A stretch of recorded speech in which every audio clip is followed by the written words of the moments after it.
Bem, pessoal, agora nós vamos falar sobre crimes digitais ou crimes de computador.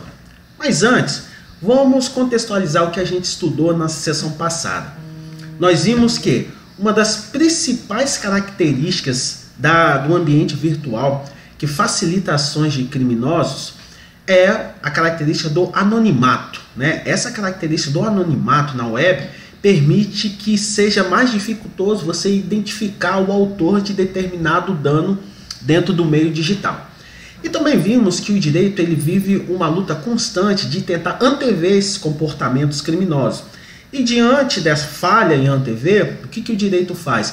Ele pega essa situação criminosa e tenta adaptá-la ao nosso Código Penal. E em seguida atualiza essa lei. Bem, diante disso, vamos ver então o que são crimes digitais, qual é a definição para crimes digitais. Então, crime digital é toda ação dolosa, ou seja, intencional, que provoca prejuízo a outra pessoa, física ou jurídica, uma pessoa física ou jurídica, em que se utiliza para sua consumação, ou seja, produzir o resultado, a ciência da computação. Então, crime digital é ação dolosa que provoca prejuízo utilizando como meio a ciência da computação. Então, diante disso, as principais características de um crime digital são: primeiro, é um ato humano. Isso é muito importante destacar. O crime digital é um ato humano. Quem foi que roubou os dados? Foi um robô, né? Esse robô foi programado por alguém. Foi através de um trojan que conseguiu-se os dados bancários de determinada pessoa e efetuar operações financeiras na conta dessa pessoa. Quem foi que colheu os dados? Foi o trojan? Sim, mas quem foi que desenvolveu esse trojan? Foi um programador, foi um ser humano. Então, a principal característica de um crime digital é um ato humano. Outra característica é um ato antijurídico, ou seja, ele lesa ou põe em perigo algo ou alguém. É definido também como um crime no Código Penal. Crime digital é definido como um crime no nosso Código Penal. Realizado com dolo, ou seja, com intenção. Quem realizou esse ato, esse crime, ele queria o resultado que esse crime gerou. E também pode ser realizado com culpa, ou seja, por meio de negligência, imprudência ou imperícia.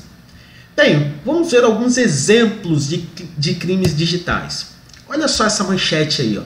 3 suspeitos de integrar quadrilha de hackers que desviou 13 milhões de banco são presos no Maranhão. Então aí nós podemos observar aí o crime de invasão, né? Alguns hackers que invadiram esse sistema bancário, fizeram as operações indevidas lá e conseguiram aí desviar 13 milhões de reais desse banco.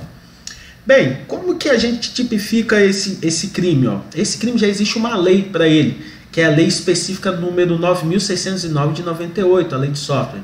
Ela consegue enquadrar esse ato criminoso como fraude, né? Alteração ou destruição de programa utilizado por instituição financeira para transferência de recursos financeiros.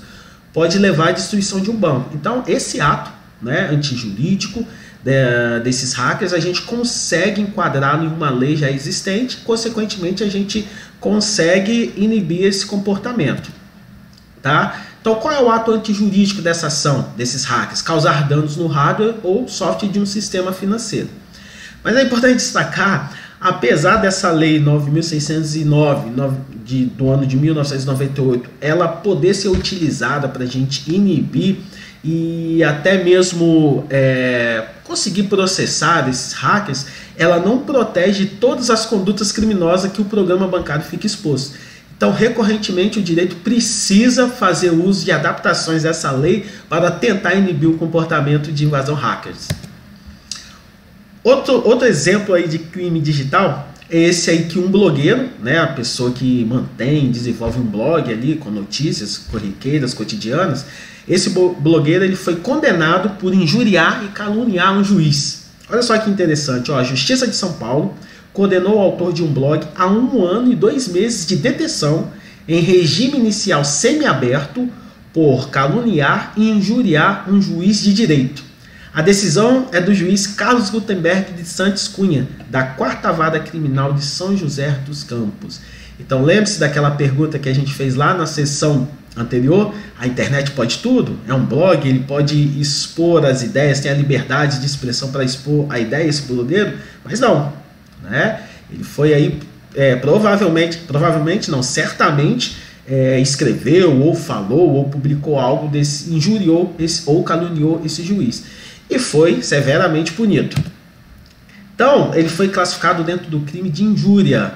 Então, de acordo com o nosso Código Penal, injuriar é atribuir palavras ou qualidades ofensivas a alguém, expor defeitos ou opinião que desqualifique a pessoa, atingindo sua honra e moral. O exemplo mais comum são os xingamentos de injúria.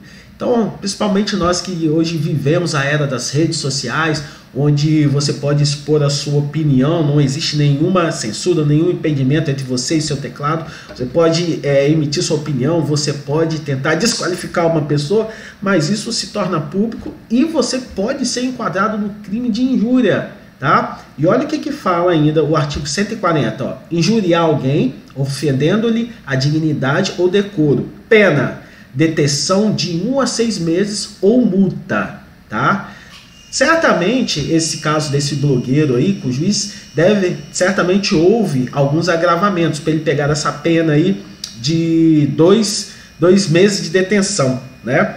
Mas ele ainda poderia pegar até 6 meses e ainda ter uma multa, ok? Então é importante destacar mais uma vez, a internet, existem regras sim, tá? A sua opinião você pode expressar, você tem o seu direito à liberdade de expressão, mas ela precisa respeitar o limite da honra e da moral de terceiro. Bem, agora vamos falar sobre outras condutas antijurídicas na internet.